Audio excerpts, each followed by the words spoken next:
오늘은 마가복음 16장 무덤과 세 여인에 대해서 말씀 같이 나누겠습니다. 미국의 공군 장교 한 분이 36살 나이로 교통사고로 사망을 했습니다. 그래서 가든파크 묘지에 안치가 됐습니다. 어머니는 마음이 슬퍼서 무덤에 가지를 못하다가 오랜만에 무덤에 갔다 놀랬습니다. 아들 조셉 무덤만 저렇게 잔디가 나 있고 나머지 무덤은 풀이 죽어 있는 거예요. 너무나 놀라서 무슨 일인가 하고 알아봤더니 여동생이 오빠가 죽은 다음에 무덤에 가서 울고 있었는데 그 근처에 아내가 죽고 난 뒤에 매일 장미 한 송이를 갖다 주고 아내의 무덤에 물을 뿌리던 그 제이크라는 할아버지를 만난 거예요. 그래서 할아버지가 여동생을 위로하기 위해서 내가 특별한 선물을 주고 싶다. 그리고 그 할아버지가 그 조셉의 그 여동생의 오빠의 무덤에도 계속해서 물을 준 겁니다. 이 할아버지입니다. 어쩌면 세 여인들, 예루살렘에까지 온 많은 여인들이 예수님의 무덤에 이 할아버지처럼 사랑과 그리움으로 예수님의 무덤을 잘 관리해 드리고 싶었을지도 모릅니다. 그러나 세 여인이 예수님의 몸에 향유를 바르러 무덤에 갔을 때 무덤은 비어 있었습니다. 예수님이 그렇게 세 번이나 부활에 대해서 말씀하셨지만 그러나 아무도 믿는 사람이 없었습니다. 제자들도 믿지 않았고 또 여인들을 예수님을 갈릴리에서부터 섬기고 십자가 죽음의 자리까지 지켜보았던 여인들도 예수님의 부활의 말씀을 믿지는 않았던 듯 싶습니다. 16장 1절에서 4절까지 무덤과 세 여인의 이야기를 이렇게 전개하고 있습니다. 16장 1절에 안식일이 지나매 막달라 마리아와 야고보의 어머니 마리아 또 살로메 이 세 여인이 15장에서도 멀리서 갈릴리에서부터 예루살렘에 많은 여인들을 이끌고 예수님께로 왔던 분들이 대표들이었습니다. 그 세 여인이 예수께 바르기 위하여 향품을 미리 사두었다가 2절에 안식 후 첫날 매우 일찍이 해돋을 때에 무덤으로 가지고 갔습니다. 이미 요한복음에 보시면 요한복음 19장에서 니고데모가 예수님의 장례를 치를 때에 몰약에 침향 섞은 아주 값비싼 고가의 그 향료 100근을 가져다가 예수님 장례 치를 때에 이 향료를 관에 함께 넣고 고운 배로 예수님의 시체를 처리한 것을 우리가 기억하고 있습니다. 세 여인이 향료를 사다 두었다가 예수님의 그 시체에 바르기 위해서 이렇게 안식 후 첫날 매우 일찍 해돋을 때에 예수님의 무덤으로 간 거예요. 신학자 후커는 말하기를 향유 바를 기회를 이 세 여인도 갖지는 못했다고 했습니다. 왜냐하면 14장에서 이미 한 여인이 예수님 죽기 전에 향유를 깨서 예수님의 장례를 미리 준비했기 때문에 세 여인은 향유 바를 기회를 얻지를 못했습니다. 오늘 무덤에 간 세 여인이 무덤에 간 시간이 언제입니까? 안식일이 지나서 1절에 2절에는 안식 후 첫날 매우 일찍이 해 돋을 때라고 말하고 있습니다. 예수님은 언제 부활하셨나요? 안식 후 첫날 한 주간의 새로운 시작의 날에 예수님이 부활하셨습니다. 창세기의 안식일은 하나님이 창조를 마치시고 쉬시는 날이었어요. 출애굽의 안식일은 그 구속받은 하나님의 백성이 하나님의 안식을 따라서 안식하라고 명령하신 하나님의 제도적 그 휴일, 그 쉬는 날이었습니다.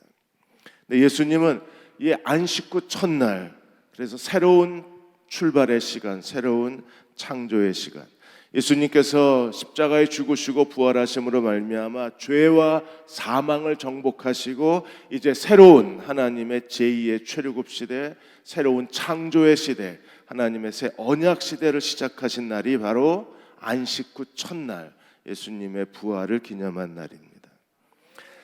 이 세 여인이 예수님을 찾아갔을 때 매우 일찍이 해가 돋을 때 해가 돋을 때라는 것은 상징적인 말입니다. 이제 새로운 빛이 비추기 시작합니다.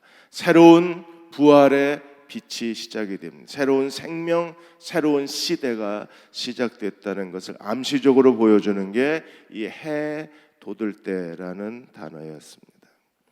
여인들이 무덤에 가면서 이렇게 말했습니다. 3절에 누가 우리를 위하여 무덤 문에서 돌을 옮겨주리요. 4절에 그들이 가까이 가서 봤을 때에는 이미 돌이 옮겨져 있었어요. 이 예수님을 장례 지난 무덤의 돌은 굉장히 큽니다. 이게 여기도 심이 크더라 그랬어요.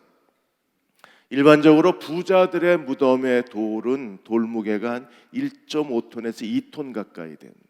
그러니까 세 여자의 힘으로 이 돌을 옮겨 놓을 수는 없는 거예요. 이미 이 무덤의 돌문이 열려져 있었습니다. 누가 여셨어요? 하나님께서 주의 천사들을 통해서 돌문을 열어놓으셨어요. 무덤이 열렸다는 것은 이제 하나님의 새 언약 시대가 시작되었다는 것을 의미합니다. 왜냐하면 죽음의 장소 무덤이 이제 부활의 새로운 창조의 장소가 되었기 때문입니다.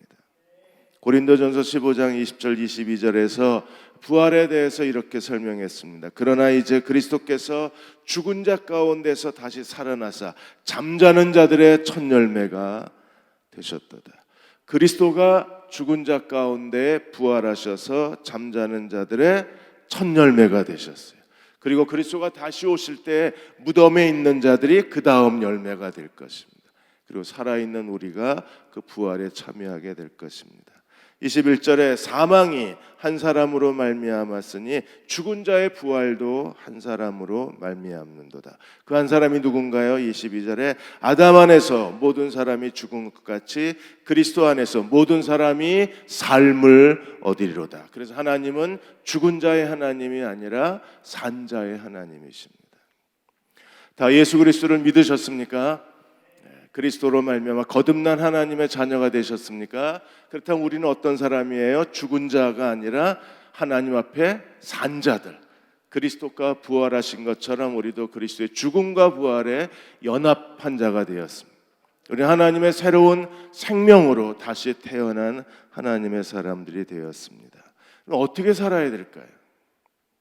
우리가 다시 예수 그리스도의 부활로 말미암아 우리가 부활의 새 생명을 가진 사람이라면 어떻게 살아야 될까요? 빌립보 3장 20절 21절에 이렇게 말했습니다. 그러나 우리의 시민권은 하늘에 있는지라 거기로부터 구원하는 자 주 예수 그리스도를 기다리노니 그가 만물을 자기에게 복종케 하실 수 있는 자의 역사로 우리의 낮은 몸을 자기의 영광의 몸의 형체와 같이 변화하게 하시리라.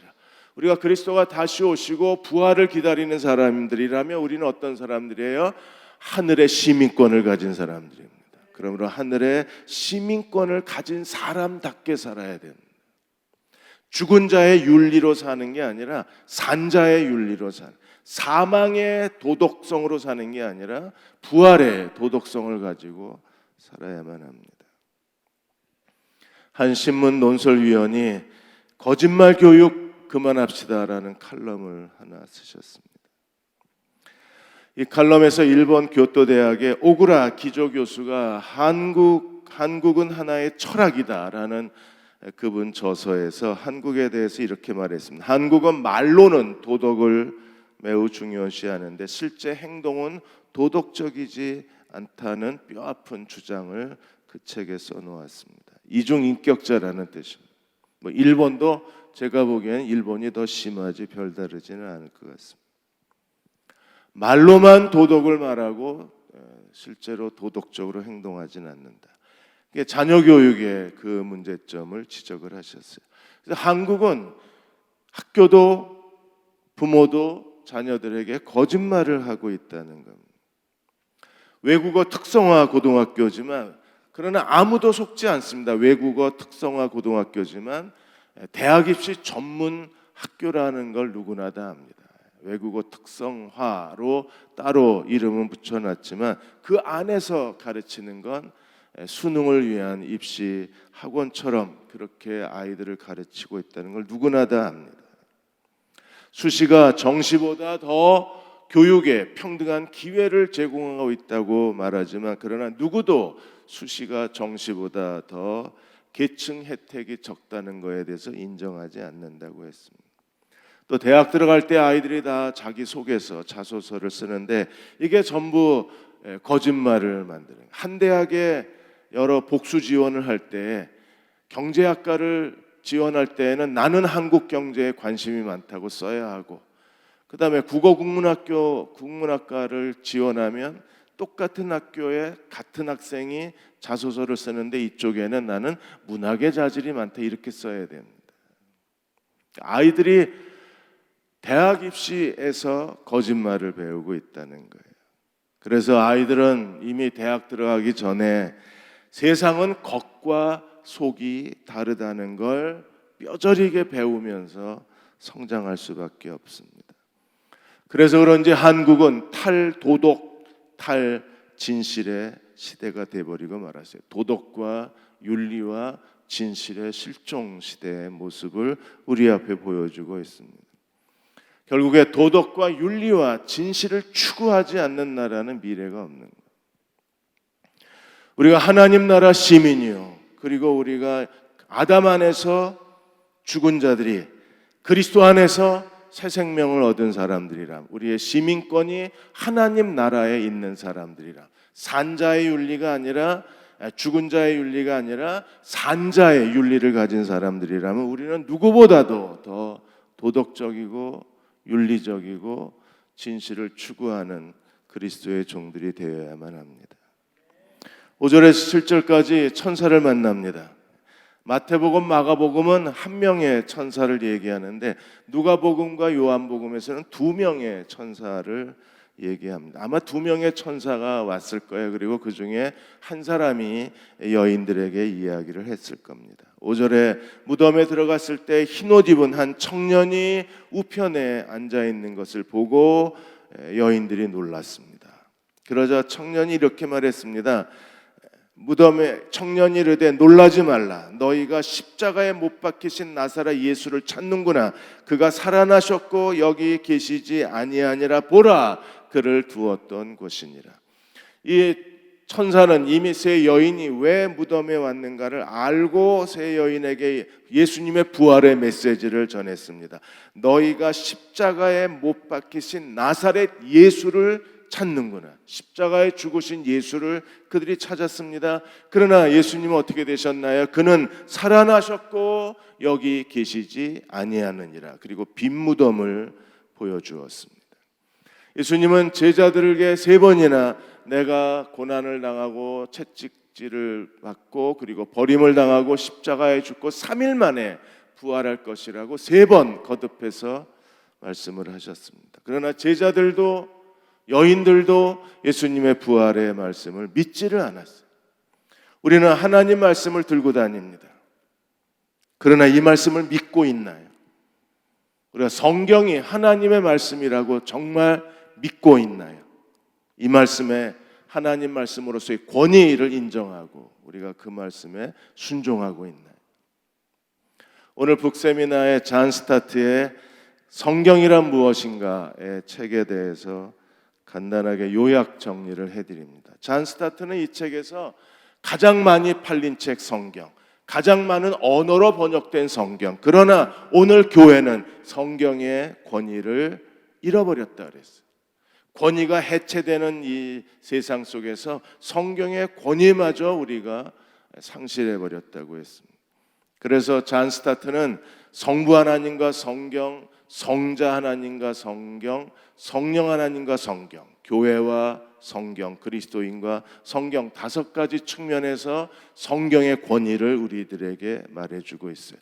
성경의 권위가 있다는 것은 무슨 뜻입니까? 우리가 성경을 하나님 말씀으로 인정하고 순종한다는 거예요. 하나님 말씀을 연구하는 목적이 무엇입니까? 그리스도를 사랑하고 그리스도를 진실히 섬기기 위함입니다. 그러므로 우리 안에 하나님 말씀의 권위가 다시 회복되어져야만 합니다. 예수님은 십자가에 못 박히신 예수님은 다시 살아나셨습니다. 그분이 그냥 영만 살아난 게 아니라 육체의 부활, 그래서 예수님의 부활, 예수님은 육체의 부활의 첫 열매가 되셨습니다. 예수님은 십자가에 죽으시고 부활하심으로 말미암아 사망을 정복하시고 죄를 정복하시고 누구든지 그리스도를 믿는 자들을 의롭게 하시며 거듭나게 하실 수 있습니다. 모든 세상의 죄와 악을 종결하시고 하나님의 의의 통치를 실현하신 분이 예수님이십니다. 십자가의 죽으심으로 죽음과 사탄을 정복하시고 부활하심으로 우리에게 새 생명과 구원을 주시는 하나님의 아들이 되셨습니다. 그 예수 그리스도를 믿는다면 우리 안에 하나님의 부활의 새 생명이 우리 안에 있다는 사실을 우리가 기억해야 합니다. 부활의 새 생명, 그 부활의 새 생명은 우리에게 어떤 일을 할까요? 오늘 6절에 청년이 그 7절에 이 여인들에게 사명을 주었어요. 임무를 주었습니다. 가서 그의 제자들과 베드로에게 이르기를 예수께서 너희보다 먼저 갈릴리로 가시나니 전에 너희에게 말씀하신 대로 너희가 거기서 예수님을 만날 것이라. 14장 28절에 예수님은 제자들에게 내가 갈릴리에 너희 부활한 다음에 갈릴리에 너희보다 먼저 가리라 말씀을 하셨어요. 그리고 천사를 통해서 다시 여인들에게 베드로와 제자들에게 가서 전하라고 말씀하셨어요. 갈릴리에서 너희를 만나겠다. 왜 갈릴리일까요? 갈릴리는 예수님이 제자들을 처음 부르신 첫 제자 야고보, 요한, 베드로, 안드레를 부르신 곳이 갈릴리였어요. 이 네 명의 제자가 갈릴리에서 예수님께로부터 사명을 받았습니다. 너희가 이제 사람 낚는 어부가 되리라. 하나님이 그들에게 예수님이 미션을 주신 곳이 갈릴리입니다. 갈릴리에서 만나겠다는 것은 이미 실패하고 다시 어부로 되돌아가 버린 제자들, 모든 걸 다 지워버린 제자들, 아무것도 없는 듯이 그냥 옛날 과거의 어부로 되돌아가 버린 제자들을 다시 사람 낚는 어부의 자리로 돌이키고 회복하시겠다는 약속입니다. 부활의 주님은 오늘 우리에게 어떤 분이십니까? 그분은 우리를 다시 실패의 자리에서, 실수의 자리에서 우리를 회복시켜 주시는 분이 예수 그리스도이십니다. 신학자 테일러는 이렇게 말했습니다. 제자들과 베드로, 왜 베드로를 강조하셨는가? 베드로는 다른 제자들보다 더 깊은 실패감을 가졌을 것이다. 그러므로 예수님은 베드로라고 지칭하심으로 말미암아 그를 다시 사도의 자리에, 제자의 자리에 다시 초대하고 계신다고 해석을 했습니다. 하나님은 오늘 우리를 회복하시는 분이십니다. 부활의 새 생명을 우리에게 주셨을 뿐 아니라 살아계신 그리스도는 오늘 우리의 넘어진 자리에서, 실패한 자리에서, 무능의 자리에서 우리를 다시 회복하고 계신 주님이십니다.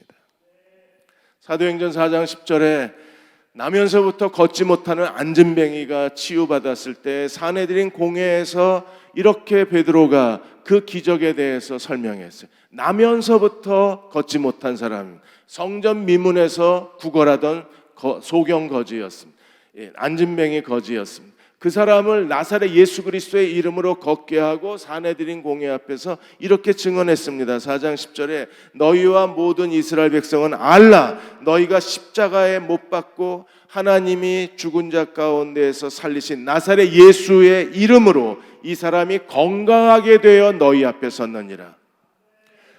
걷지 못하는, 태어나면서부터 걷지 못하는 무능한 이 성전 미문에 앉아있던 사람, 예배 성전에 오가는 예배자들에게 구걸하고 먹고 살던 부끄러운 사람, 인생의 실패자. 그러나 나사렛 예수 그리스도의 이름이 그를 건강하게 하고 그를 낫게 했을 뿐 아니라 성전에서 뛰놀며 하나님을 찬양하게 만들었습니다. 예수님은 부활하신 이후에 제자들의 이 여인들에게 천사가 준 첫 번째 메시지가 무엇입니까? 제자들과 베드로에게 갈릴리에서 너희를 만나겠다, 약속한 대로. 예수님은 제자들을 다시 회복하기를 원하셨어요. 그들을 실패의 자리에 내버려 두신 것이 아니라 부활하시자마자 그들을 다시 사도의 자리에, 사명의 자리에 세우기를 원하셨어요. 오늘도 주님은 우리를 다시 사명의 자리에, 회복의 자리에 세우기를 원하시는 분이십니다. 8절에 보시면 이 천사의 메시지를 들은 세 여인의 반응에 대해서 이렇게 기록합니다. 8절에 여인들이 몹시 놀라 떨며 나와 무덤에서 도망하고, 너무 놀라 몹시 놀라 떨며 무덤에서 도망하고 무서워하여 아무에게 아무 말도 못하더라. 여인들은 무덤에서 도망갔습니다. 놀라고 떨었습니다.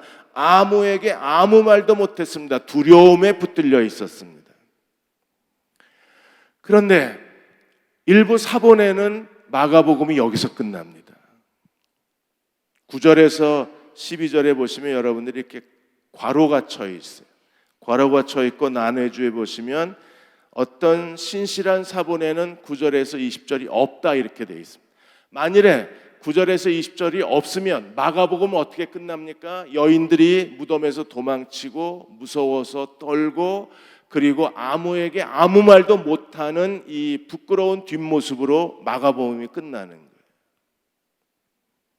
그렇게 끝나야 되나요? 그렇게 끝나도 상관이 없습니다. 왜냐하면 주님은 다시 회복하실 수 있는 하나님이시기 때문에 그렇습니다. 예수님을 따르기에 실패한 사람들, 어떤 사람들은 더 이상 돌이키지 못하는 사람들도 있습니다. 그러나 대부분의 사람들은 주님이 그들을 다시 돌이켜서 다시 하나님 나라에 참여하게 만드시는 하나님이십니다. 로마서 8장 37절에 바울은 이렇게 확신했습니다. 그러나 이 모든 일에 우리를 사랑하시는 이로 말미암아 우리가 넉넉히 이기느니라. 그러므로 우리는 실패할 수 없도록 구원받은 사람입니다.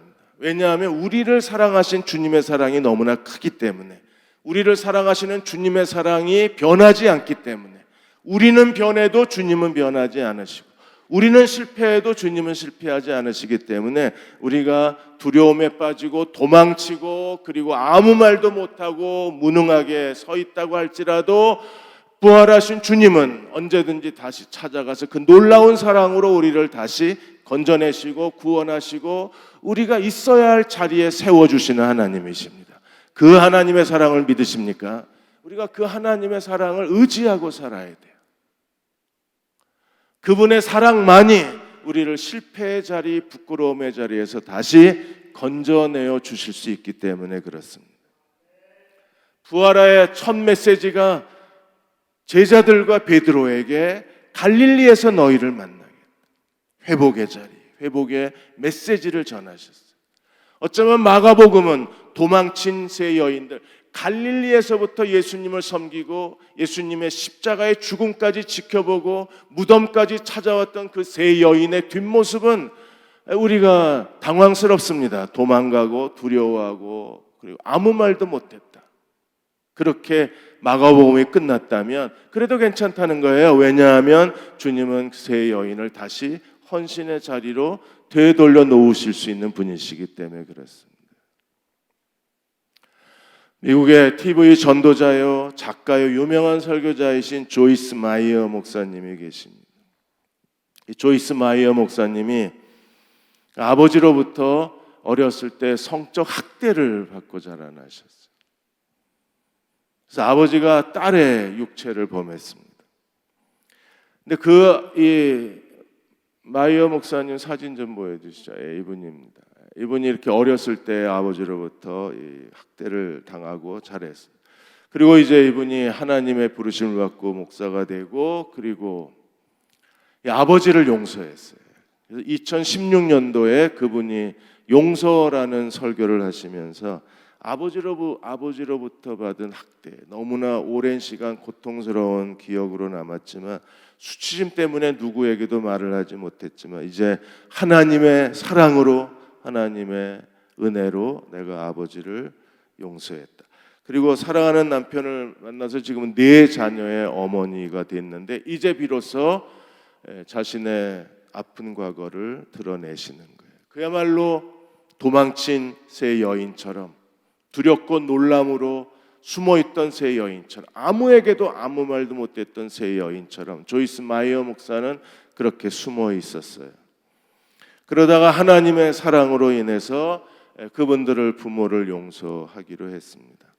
그리고 부모에게 자기가 할 수 있는 최선을 다해서 선하게 대접을 했어요. 하나님이 이 마이어 목사님에게 네가 할 수 있는 선과 친절을 다하라. 그래서 그분들에게 노후를 다 그 노후에 필요한 모든 걸 다 제공하고 그리고 새 집도 사드리고 할 수 있는 일을 다 했습니다. 아버지는 그런 딸의 사랑과 친절을 받으면서도 아버지는 자기의 학대를 인정하지 않았습니다. 그러다가 3년이 지나서야 비로소 딸 앞에 무릎을 꿇었습니다. 그리고 자기의 잘못을 시인했습니다. 그 아버지를 위해서 이 조이어 마이어 목사가 안수기도를 합니다. 그리고 아버지는 예수님을 영접합니다. 그리고 침례교는 구원받으면 바로 침례를 주니까, 그리고 침례 학습을 거쳐서 10일 뒤에 그 다음 주일날 아버지가 침례를 받습니다.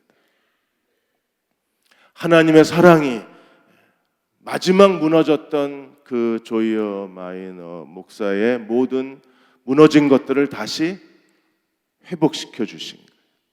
치유와 회복과 그리고 행복이, 가족의 행복이 다시 그 가정에 세워질 수 있었습니다. 그렇게 만드시는 분이 누구십니까? 부활하신 주님의 사랑입니다. 제자들을 다시 회복하시고 새 여인과 따르던 여인들을 다시 믿음의 자리로 세우신 주님의 사랑이 오늘 우리에게 있습니다. 무엇보다도 예수님이 부활하신 날이 오늘 우리가 드리는 주일 예배입니다. 그래서 주일 예배는 예수님의 부활 신앙 위에 세워져 있는 거예요. 부커함이라는 신학자가 주일 예배가 부활절 신학에 서 있다는 사실에 대해서 이렇게 논증을 했습니다.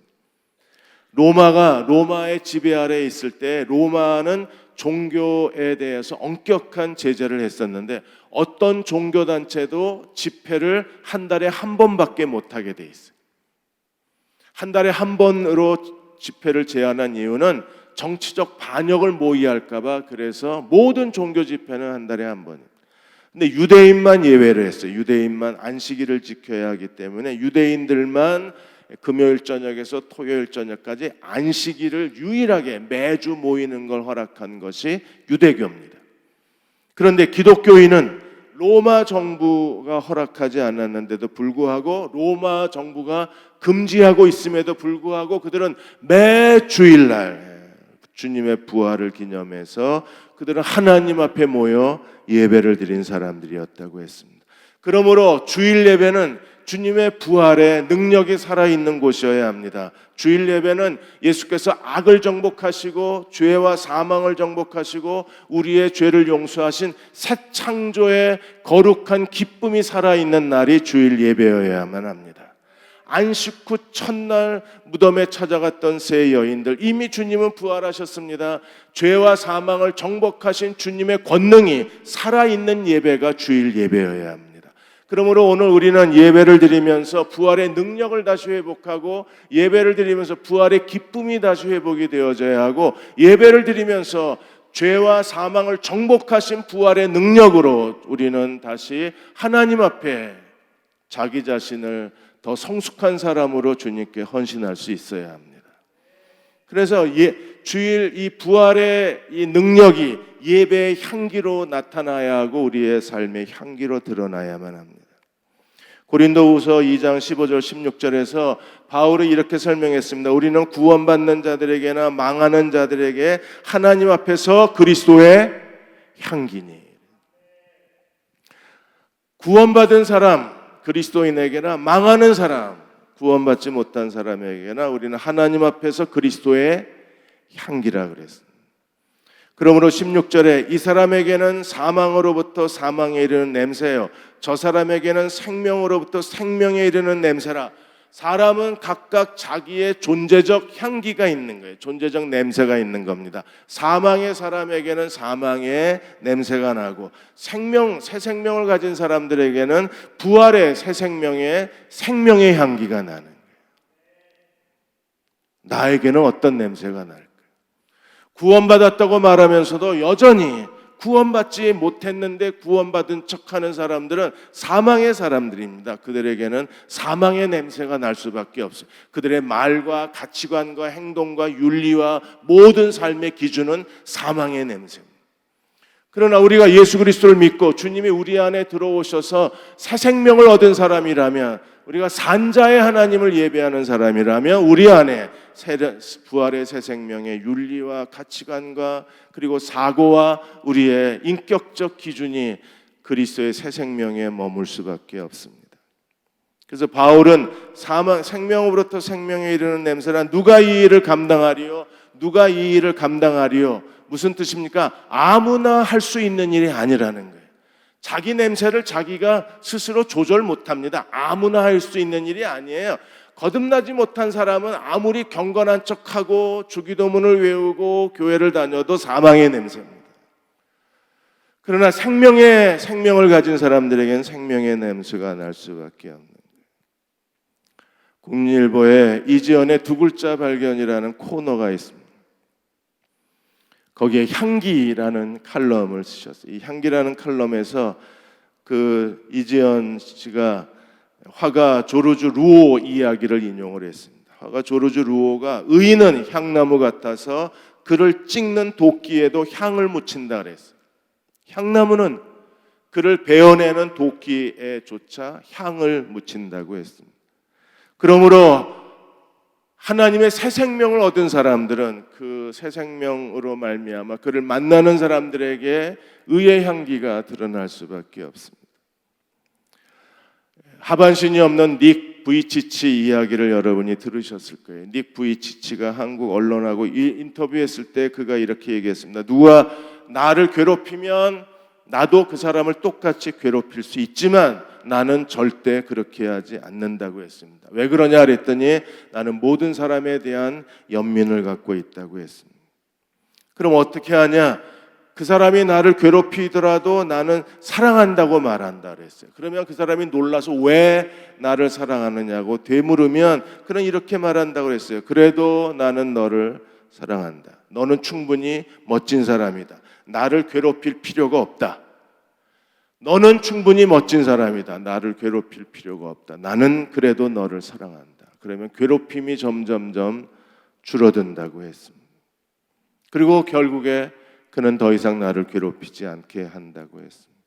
어떻게 이렇게 할 수 있나요? 이건 사람의 노력이 아닙니다. 사망의 냄새가 아닙니다. 사람이 스스로 노력해서 되는 일이 아니라 이것은요, 부활하신 주님의 새 생명으로만 가능한 일입니다.